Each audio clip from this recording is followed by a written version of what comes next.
Здравейте хора и добре дошли обратно в новото видео. Щом сте тук, най-вероятно вие или искате да започнете да работите докато учите в университета, или вече го правите и просто ви е интересно това видео. Най-вероятно вече са ви казвали: о, Милия, трябва да работиш, за да можеш да изкарваш пари докато учиш в университета. Ами всъщност вашите не могат ли да ти помагат?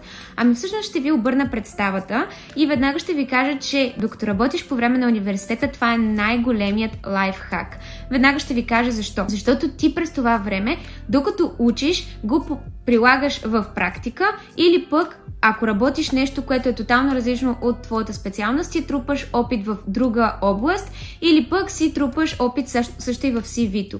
Като имай предвид, че това е наистина много добър ход пред останалите твои колеги, защото те, когато завършат университета, те тепърва ще трябва да започват да търсят работа, за да могат да си пълнат CV-то и ще започнат от нулата.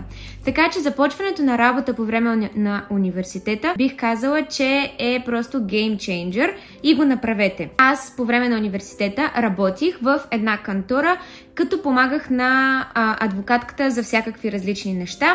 Това беше по време на третата година от университетът ми, като също така съм работила и по време на първата година от правото, което обаче аз не довърших по напълно други причини. Разказвала съм в други видеа. Всеки един човек, който иска да работи по време на следването си в университета, е възможно да го направи. Както вече казах, в това видео искам да ви покажа методите, които на мен ми помогнаха аз да работя и да уча едновременно в университета. Като разбира се, знам, че сега ще има доста хора, които ще кажат: да, обаче ти си учила право. Правото не е задължително да ходиш на лекции или можеш да прескачаш някой и да научиш нещата от учебника. Аз, като човек, който учи медицина, не мога, защото всеки ден имам от сутрин до вечер практика. Окей, има много други специалности, които изискват всекидневна практика. Ако искате да си намерите конкретна работа, винаги е възможно, защото все пак уикендите вие можете да отидете и да полагате работен труд за определени часове, дори за 4 часа. Това отново се води работа по време на университета. И ви гарантирам, че вие много пъти ще се поставяте в ситуация, в която ваши приятели, познати, дори родители, напълно възможно е да ви кажат: не дей да го правиш, няма смисъл, така ще поставиш университета на второ място, а на работата на първо. Има време, когато да работиш. Да, факт, винаги трябва да си имате едно на ум, че вие на първо място поставяте университета, а работите помежду другото. По този начин винаги ще приоритизирате университета, но с моите техники, които ще ви разкажа днес, ще успеете да ги съчетаете и двете и ще видите как ще ви се получи, като в същото време това ще ви помогне много за в бъдеще. Първото и най-важно нещо, което трябва да определиш сам за себе си, е методът ти на учене. Защо? Защото има изключително много методи на учене и този, който ти си използвал по време на гимназията, и този в университета ще се различават коренно. Защо е важен методът на учене? Защото ако искаш да съчетаваш работата с университета, в малкото време, което ти остава да учиш, или поне по-малко в сравнение с другите ти колеги, които не работят, ти трябва да усвоиш това време на макс, на 100%. Именно поради тази причина трябва методът ти на учене да е този, който е ефикасен за теб. Защото иначе какво ще се случи? Ще използваш грешен метод на учене, нищо няма да успееш да научиш, ще дойде денят на изпита, ще се ушашавиш или пък евентуално ще бъдеш скъсан на изпита и ще захвърлиш абсолютно всичко, ще се ядосаш на университета, че не успяваш да се справиш така, както другите ти колеги успяват, ще се ядосаш на работата ти, която си започнал и която ще подложиш под съмнение защо изобщо си я започнал и че не успяваш да се справиш, и абсолютно всичко ще потъне и ти ще се паникьосаш още повече. Затова е много важно вие да изпробвате за вас вашият правилен метод.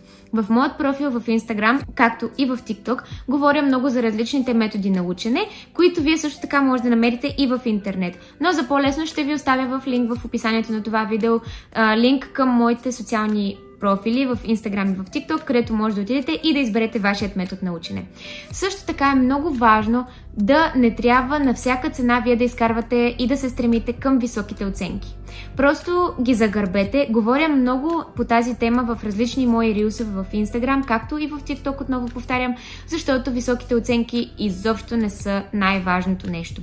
Когато отидете на интервю за работа един ден, никой няма да ви пита, а може ли само да ми кажеш на този изпит каква оценка изкара? А по-скоро ще ви попитат и ще гледат вие за колко време сте завършили университетът си. Защото ако вие е този университет, който по принцип се води за 3 години, за 3 години трябва да минете самата програма, а вие пише, че сте я минали за 5, това означава, че нещо ви куца и никой не го интересува дали вие сте ги минали за 5, защото просто сте искали да имате по-висока оценка.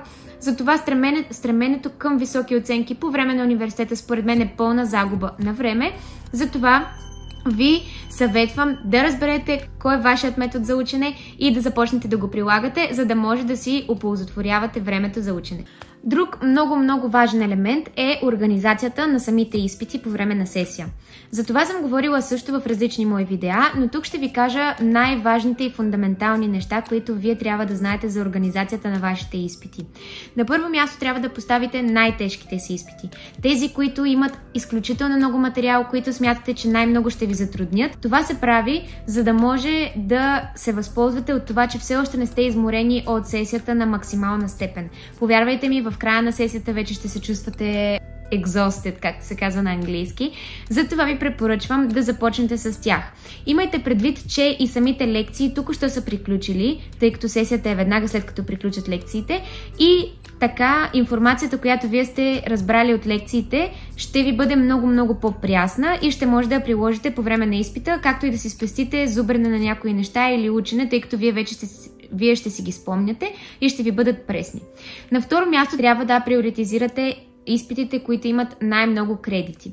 В Италия, предполагам и в други чуждестранни университети, мисля, че и в България е така, интересно ми е да разбера, напишете ми долу в коментарите, има изпити с различен брой кредити. Тези, които са с най-много кредити, всъщност са тези, които се предполага да има най-много материал за учене и да е най-труден изпита. Разбира се, това е различно за всеки човек. Затова ви предлагам винаги да си приоритизирате на второ място изпитите, които са с най-много кредити, защото и те най-много ще утежнат на финалната оценка, която ще ви впишат в дипломната работа. И на последно място приоритизирайте изпитите, за които е нужно вие да сте ги взели, за да може да карате други изпити. Като например в моя университет в Италия беше задължително аз да съм минала изпитът по конституционно право, за да мога аз да карам изпитът по частно право. Нещо подобно имаше. Така че е задължително вие да сте си взели изпитите от първата година или от първият семестър, за да може вие да карате след това други изпити, които имат взаимно свързаност помежду си. Друго нещо, което е много важно, е концентрацията. Ако ти си студент, който междувременно работи, знам, че концентрацията за теб е доста сложно нещо, тъй като все пак ние като човешки нормални същества не сме направени, за да може да бъдем концентрирани 20 часа от денонощието. За това ще ти кажа какво точно трябва да направиш. Аз съм говорила изключително много пъти за тази техника в мои различни видеа, но и тук ще я повторя днес. Аз използвам техниката Помодоро. Това означава, разбира се, да съобразиш спрямо самият предмет, спрямо колко си се наспал и спрямо много други фактори, които са за конкретния ден, да настроиш таймер за хикс брой минути. Нека го кажем за 30 минути или за 60 минути. Колкото на тебе ти е окей, колкото тялото ти позволява ти да стоиш концентриран в тези 30 и 60 минути, тъй като няма смисъл да настроиш таймер за 60 минути, но ти след 30 минута наистина да не знаеш какво се случва и просто защото си сложил таймер да седиш. Та настройвате таймера за това колкото на вас ви се иска да учите, възможно най-продължително, разбира се, и след това си давате 10 минути пауза. По този начин мозъка бива измамен, защото си мисли, че ти трябва да седиш и да учиш възможно най-дълго време, докато не умреш от преумора, а всъщност не е така.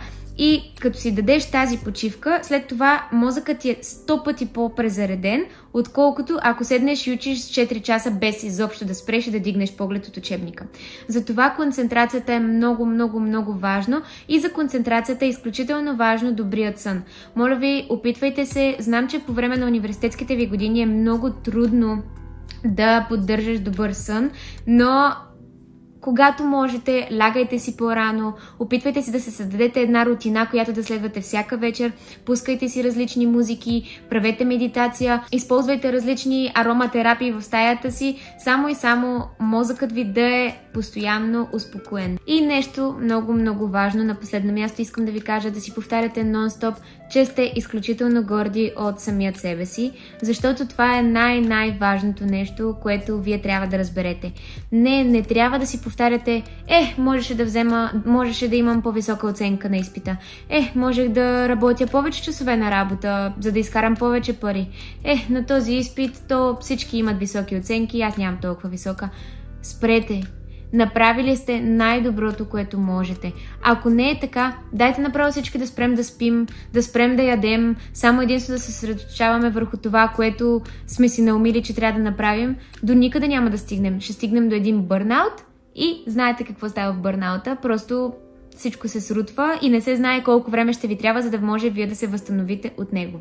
Затова моля ви, позитивен майндсет, вие го можете, аз вярвам във вас, така че продължавайте напред. Благодаря ви, че останахте до края на това видео, ще се радвам да се абонирате за моят канал и да натиснете камбанката, за да могат да ви излизат моите видеа всеки път, в който ги качвам. Обичам ви, обичайте се вие, чао!